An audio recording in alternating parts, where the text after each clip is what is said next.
Kag sa good vibes, kung madamo sang negosyo ang nagpanira bangod sang pandemya, diri sa Bacolod may mag-asawa nga chef nga nagsugod sang ila fine dining restaurant.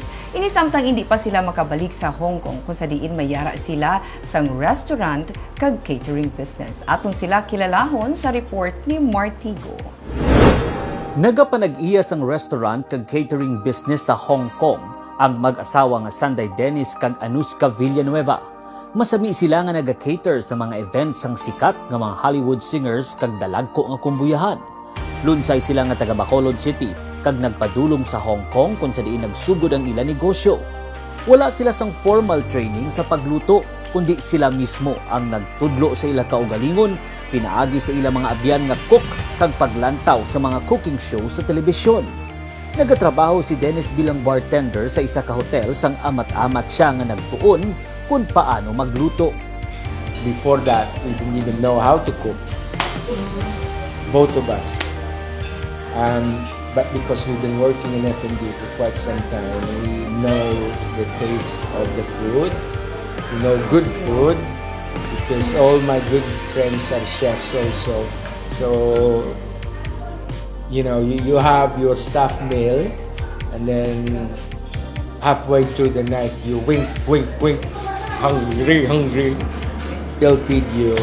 Mahilig naman magluto ang amay ni Anuska, gani bangod sang iya kahidlaw sa mga ginaluto sang iya amay nga nagtaliwa na, iya inigintun-an kag napuslan bilang palangabuyan sa Hong Kong.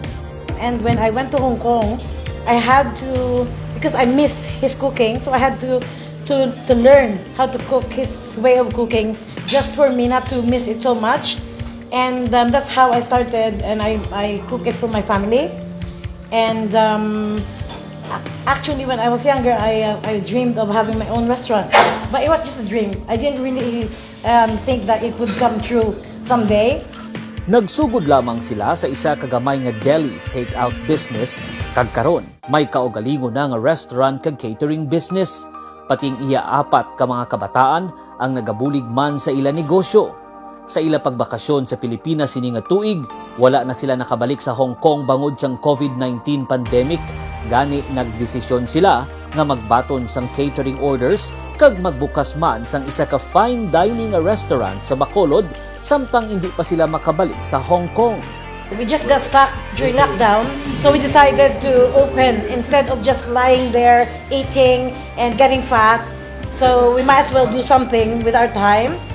Hindi tanan nga nagasulod sa food and beverage business ang madinalagon, gani para sa kay Dennis kag Anuska.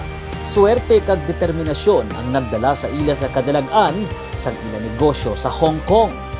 What I've learned is every 10 restaurants that open, which is I think 80% right, 7 will close, okay, 1 will struggle but will make it, 2 will be always a success. And we're lucky that we made a name in Hong Kong. Keep on doing what you do best. If you fail, keep on getting up and just get right back into whatever it is that you think you failed in doing. Don't lose, don't be discouraged. We have fights. We don't get along in the kitchen actually, but we are still stronger than ever. Sa Biyernes na magabukas ang ila restaurant sa Eroreco Subdivision sa Bacolod. Nagalaom sila nga matilawan man sang mga Bacolenyo ang ila pinasahi kag original nga mga recipe nga ila ginaserbe sa ila mga customer sa Hong Kong. Martigo para sa Digicast Negros.